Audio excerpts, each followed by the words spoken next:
ओम हर हर महादेव। जय श्री कृष्णा। राधे राधे। आज मैं फाल्गुन मास कृष्ण पक्ष की विजय एकादशी व्रत कथा सुनाने जा रही हूँ। तो आइए कथा की ओर चलते हैं। इससे पहले आपसे अनुरोध करना चाहती हूँ कि यदि आप हमारे चैनल पर नए हैं तो कृपया करके लाइक करिए, सब्सक्राइब करिए, शेयर करिए, बेल आइकन को प्रेस कर दीजिए जिससे सारी नोटिफिकेशन आपके पास जाते रहे। जय श्री कृष्णा। राधे राधे लिखना ना भूलें। धर्मराज युधिष्ठिर जी बोले, हे जनार्दन, फाल्गुन मास की कृष्ण पक्ष की एकादशी का क्या नाम है तथा इसकी क्या विधि है, कृपया करके आप मुझे बताइए। श्री कृष्ण भगवान बोले, हे राजन, फाल्गुन मास की कृष्ण पक्ष की एकादशी का नाम विजय एकादशी व्रत कथा है। इसके प्रभाव से मनुष्य को विजय की प्राप्ति होती है। यह सब व्रतों से उत्तम व्रत है। इस विजय एकादशी के महात्म्य के श्रवण एवं पठन पाठन से समस्त पाप का नाश हो जाता है। एक समय देवर्षि नारद जी ने जगत पिता ब्रह्मा जी से कहा, महाराज आप मुझे फाल्गुन मास कृष्ण पक्ष की एकादशी का विधान बताइए। ब्रह्मा जी कहने लगे, हे नारद, विजय एकादशी का व्रत पुराने तथा नए पापों को नाश करने वाला होता है। इस विजय एकादशी की विधि मैंने आज तक किसी से भी नहीं कही। यह समस्त मनुष्यों के विजय प्रदान करती है। यह समस्त मनुष्यों को विजय प्रदान करती है। त्रेता युग में मर्यादा पुरुषोत्तम श्री रामचंद्र जी जब 14 वर्ष का वनवास हो गया तब वे श्री लक्ष्मण तथा सीता सहित पंचवटी में निवास करने लगे। वहां पर दुष्ट रावण ने जब सीता जी का हरण किया तब इस समाचार से श्री रामचंद्र जी तथा लक्ष्मण जी अत्यंत व्याकुल हुए और सीता जी की खोज में चल दिए। घूमते घूमते जब वे मरणासन जटायु के पास पहुंचे तो जटायु उन्हें पिताजी का सारा वृतांत कह सुनाया। स्वर्ग लोक चला गया। कुछ आगे जाकर के उसकी सुग्रीव से मित्रता हुई। बाली का वध किया। हनुमान जी ने लंका में जाकर के सीता का पता लगाया और उनसे श्री रामचंद्र जी और सुग्रीव की मित्रता का वर्णन किया। वहां से लौटकर हनुमान जी ने भगवान राम के पास आकर सब समाचार कहा। श्री रामचंद्र जी ने वानर सेना से सुग्रीव की संपत्ति से लंका को प्रस्थान किया।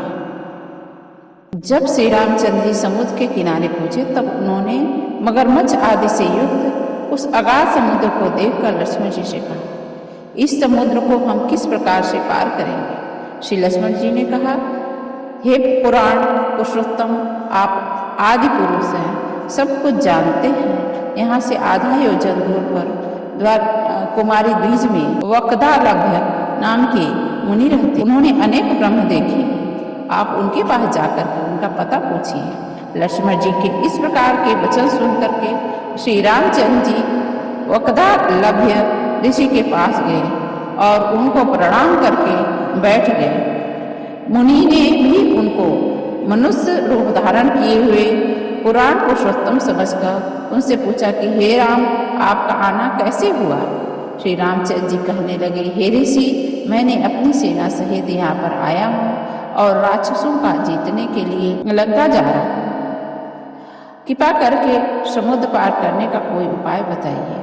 मैं इसी कारण आपके पास आया हूँ। वक्तालभ्य ऋषि बोले, हे राम, फाल्गुन मास की कृष्ण पक्ष की विजय एकादशी का उत्तम व्रत करने से निश्चय ही आपकी विजय होगी। साथ ही आप समुद्र भी अवश्य पार कर लेंगे। इस व्रत की विधि यह है कि दशमी के दिन स्वर्ण, चांदी, तांबा या मिट्टी का एक घड़ा बनाएं। उस घड़े को जल भर करके तथा 5 पल्लव रख करके वेदी पर स्थापित करें। उस घड़े के नीचे सतनजा यानी 7 प्रकार के अनाज रखें। ऊपर जौ रखें। उस पर श्री नारायण भगवान की मूर्ति स्वर्ण, चांदी, तांबे सदनुसार जो भी मूर्ति हो उसे स्थापित करें। एकादशी के दिन स्नान करके स्नान से निवृत्त होकर के धूप, दीप आदि नैवेद्य, नारियल आदि से विष्णु भगवान की पूजा करें। तत्पश्चात घड़े के सामने बैठकर प्रतिदिन दिन व्यतीत करें। रात्रि को उसी प्रकार से जागरण करें। द्वादशी के दिन नित्य नियम से निवृत्त होकर उस घड़े को ब्राह्मण को दे दें। हे राम, यदि तुम इस व्रत को सेनापतियों सहित करोगे तो तुम्हारे अवश्य ही विजय प्राप्त होगी। श्री राम जी ने ऋषि के कथानुसार इस व्रत को किया, इसके प्रभाव से दैत्यों पर विजय पाई।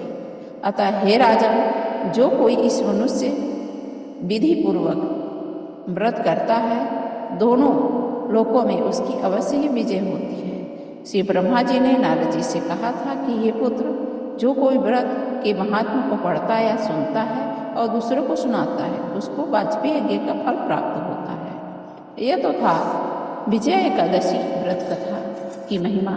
यदि आप भी करना चाहते हैं और किसी को शेयर करना चाहते हैं तो आपको भी फल की प्राप्ति होगी। ओम हर हर महादेव। जय श्री कृष्ण। राधे राधे।